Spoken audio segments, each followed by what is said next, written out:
இந்த வீடியோவில் என்ன பார்க்க போகிறோன்னா, நேற்று நடந்த 3வது மேட்ச், அதாவது பார்த்தீங்கன்னா ஐபிஎல் 2025க்கான 3வது match Chennai versus Mumbai. So இவங்க 2 பேருக்குள்ளே எந்த டீம் ஃபார்மில் இருந்தது அது எல்லாத்தையும் நான் உங்களுக்கு டீப்பாக சொல்கிறேன்.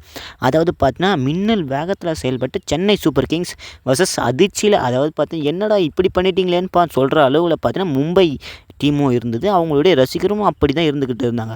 ஏன் தெரியுமா? ஃபஸ்ட்டு நான் உங்களுக்கு டேஸ்லேருந்து சொல்கிறேன். அதாவது பார்த்தீங்கன்னா டேஸ் வின் பண்ண சென்னை சூப்பர் கிங்ஸ் ருத்ராஜ் கைக்வாட் இவங்க பார்த்தீங்கன்னா டேஸ் வின் பண்ணி ஃபீல்டிங் எடுத்துக்கிட்டு இருப்பாங்க. இதுவே ஆப்போசிட்டில் பார்த்தீங்கன்னா மும்பை இந்தியன்ஸ் இவங்களோட கேப்டனாக பார்த்தீங்கன்னா சூரியகுமார் யாதவ் இருந்திருப்பாங்க. ஸோ இவங்க பார்த்தீங்கன்னா ஃபஸ்ட்டு பேட்டிங் பண்ணணும்னு இருந்ததில்ல. அதனால என்னென்னா மும்பை அணியோட முன்னாள் கேப்டன் ரோஹித் சர்மா பார்த்தீங்கன்னா ஓப்பனிங் வந்திருப்பாங்க. ஸோ அவங்க கூட பார்த்தீங்கன்னா அவங்க டீமோட கீப்பர் வந்திருப்பாங்க. ஸோ இவங்க 2 பேருக்கும் காம்பினேஷன் எப்படி புதுசாக அமைஞ்சது, நல்லா அமைஞ்சதா இல்லையான்னு உங்களுக்கே தெரிஞ்சிருக்கும். அதாவது பார்த்தா ரோஹித் சர்மா பார்த்தீங்கன்னா 3 பால் ஆடி 4வது பாத்தில் பார்த்தீங்கன்னா கோல்டன் டக் ஆகிருப்பாங்க. ஸோ இவங்களோட எத்தனாவது டக்குன்னு தெரியல. கிட்டத்தட்ட 17 தடவை பார்த்தீங்கன்னா இவங்க கோல்டன் டக் ஆகிருக்காங்க. அதுவும் ரன்னே எடுக்காமல் அவுட் ஆகிருக்காங்க. என்னடா இப்படி ஆயிடுச்சுன்னு ஒரு பக்கம் பார்த்தா மும்பை ஃபேன்ஸ் எல்லாரும் பார்த்தீங்கன்னா தலையில் கையை வச்சுட்டாங்க. அதுக்கப்புறம் என்ன நடந்ததுன்னா விக்கெட்டு பார்த்தீங்கன்னா ஒன்று சரிஞ்சிக்கிட்டே இருந்தது. கடைசியாக பார்த்தீங்கன்னா சூரியகுமார் இருந்தால் இறங்கினாங்க. ஸோ அவங்க பார்த்தீங்கன்னா 26 பாலுக்கு 29 இவங்க அவுட் ஆகுந்தா கேட்கணுமே.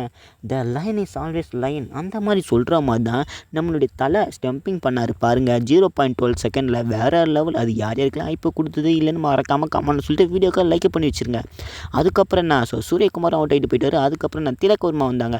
ஸோ அவங்க பார்த்தீங்கன்னா ஒரு நல்ல கேம் ப்ளே பண்ணாங்க. சொன்னால் 25 பாலுக்கு பார்த்தீங்கன்னா 31 ரன் அடிச்சிருப்பாங்க.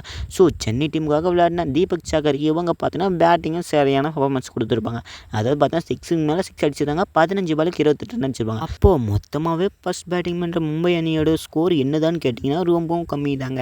155 ரன்னுக்கு பார்த்தீங்கன்னா 9 விக்கெட் வித்தியாசத்தில் பார்த்தீங்கன்னா 20 ஓவர் கம்ப்ளீட் பண்ணியிருப்பாங்க. ஸோ என்னடா இது சோகமாக அமைஞ்சது. அவங்களுடைய பவுலிங் லைனப்பாச்சு நல்லா இருக்கான்னு கேட்டிங்கன்னா அதான் இல்லை. முக்கியமான ஆள் பும்ராவே இல்லைன்னு சொல்லிட்டாங்க. ஸோ ரொம்பவும் வருத்தமாக இருந்தது. அதுக்கப்புறம் என்ன சென்னை சூப்பர் கிங்ஸ் இதை பார்த்தீங்கன்னா ஈஸியாக சேஸ் பண்ணிட்டாங்கன்னு தான் சொல்லணும். அது பார்த்தீங்கன்னா அவங்க டீமோட கேப்டன் ஃபார்மை சொல்லவே தேவையில்ல. ஸோ வேறு லெவலில் தரமாக பண்ணிட்டாங்கன்னு தான் சொல்லணும். அவங்க டீமோட ஓப்பனராக ரச்சன் ரவீந்திராவும் ராகுல் திரிபாத்தியும் பார்த்தீங்கன்னா வந்திருப்பாங்க. ராகுல் திரிபாத்தி பார்த்தீங்கன்னா ஸோ இம்பாக்ட் பிளேயராக வந்திருப்பாங்க. ஸோ அவங்க வந்து பார்த்தீங்கன்னா திரிபாத்திக்கு பார்த்தீங்கன்னா சரியாக படவில்லை. அவங்க பார்த்தீங்கன்னா சீக்கிரமே அவுட் ஆகிட்டு போயிட்டாங்க.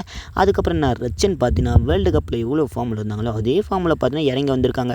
அதாவது பார்த்தீங்கன்னா 45 பாலுக்கு 65 நல்ல ஒரு குட் கேமை பார்த்தீங்கன்னா கன்சிஸ்டண்ட்டாக விளையாடிருக்காங்க. ஸோ ரச்சன் ரவீந்திரா. அதுக்கப்புறம் அவங்க சென்னையோட கேப்டன் கெய்க்வாட் 26 பாலுக்கு 53 ரன் கேப்டன் நாக்குனா எப்படி தாண்டா இருக்குன்னு சொல்கிற மாதிரி பார்த்தீங்கன்னா வேறு லெவல் நாக்கு ஆடி கொடுத்துட்டு போயிருப்பாங்க. ஸோ அவங்க டீமில் பார்த்தீங்கன்னா ஃபைனலாக ஜடேஜா வந்திருப்பார். 18 பாலுக்கு 14 ரன் அடிச்சிருப்பாங்க. அதுக்கப்புறம் தலை தோனி பார்த்தீங்கன்னா வந்திருப்பாங்க 2 பால். அதுக்குள்ளே பார்த்தீங்கன்னா மேட்ச் முடிச்சுட்டு தலையை ஆட விடாமல் பண்ணிட்டாங்கப்பா ரச்சன் ரவீந்திரா.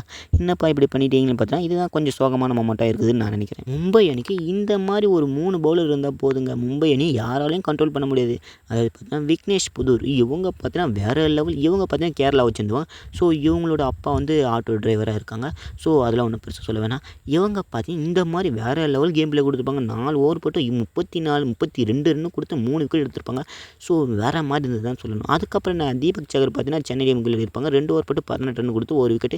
வில் ஜாக்ஸ் பார்த்தீங்கன்னா 32 ரன் ஆடி 1 விக்கெட் எடுத்திருப்பாங்க. ஸோ கொடுத்து 4 ஓவர் போட்டு 32 ரன் கொடுத்து 1 விக்கெட் எடுத்து இந்த ஒரு சிஎஸ்கே வர்சஸ் எம்ஐ மேட்ச்சில் பிளேயர் ஆஃப் த மேட்ச்னா 10 கோடி ஒர்த்தான பிளேயர் தான் நூர் அகமது. இவங்க பார்த்தீங்கன்னா 4 ஓவர் போட்டு 18 ரன் கொடுத்துருப்பாங்க. 4 விக்கெட் எடுத்திருப்பாங்க. சென்னை டீமோட மேனேஜ்மெண்ட் 10 கோடி கொடுத்து இவங்களை அலேக்கா தூக்கி 10 கோடிக்கு ஒர்த்து மாதிரி ஒரு தரமான சம்பவத்தை கொடுத்தாங்கன்னு தான் சொல்லணும். மும்பைக்கு எதிராக வேறு லெவல் நாக்கு. அதுக்கப்புறம் கைல் அகமது இவங்க பார்த்தீங்கன்னா 4 ஓவர் போட்டு 29 ரன் கொடுத்துருப்பாங்க. 3 விக்கெட் எடுத்திருப்பாங்க. ஸோ மெயினான விக்கெட்டை தூக்கம் எல்லாமே இவங்க தான். நம்மளுடைய அஸ்வின் பாய் 4 ஓவர் போட்டு 31 ரன் கொடுத்து 1 விக்கெட் எடுத்திருப்பாங்க. ஸோ இந்த ஒரு மேட்ச் பார்த்தீங்கன்னா சிம்பிளாக ஈஸியாகவும் முடிச்சிட்டாங்க சென்னை சூப்பர் கிங்ஸ். அடுத்த மேட்ச்சில் ஆர்சிபி வர்சஸ் சிஎஸ்கே நடக்க போகுது. ஸோ இதில் யார் ஜெயிப்பாங்கன்னு மறக்காமல் கமெண்ட் சொல்லிட்டு இன்றைக்கி நைட் நடக்க போகுது லக்னோ வர்சஸ் டெல்லி இவங்களில் யார் ஜெயிப்பாங்கன்னு மறக்காமல் கமெண்ட் சொல்லுங்கள். நான் பார்த்து வீடியோ பிடிச்ச லைக் கொடுத்துட்டு உங்கள் ஃப்ரெண்ட்ஸ் ஷேர் பண்ணி சந்திர டெக்ஸஸ் சப்ஸ்கிரைப் பண்ணிச்சுங்க. அடுத்த வீடியோவில் இதே மாதிரி வேறு ஒரு இன்ட்ரெஸ்டிங்கான கான்வர்சேஷன்லாம் சந்திக்கலாம்.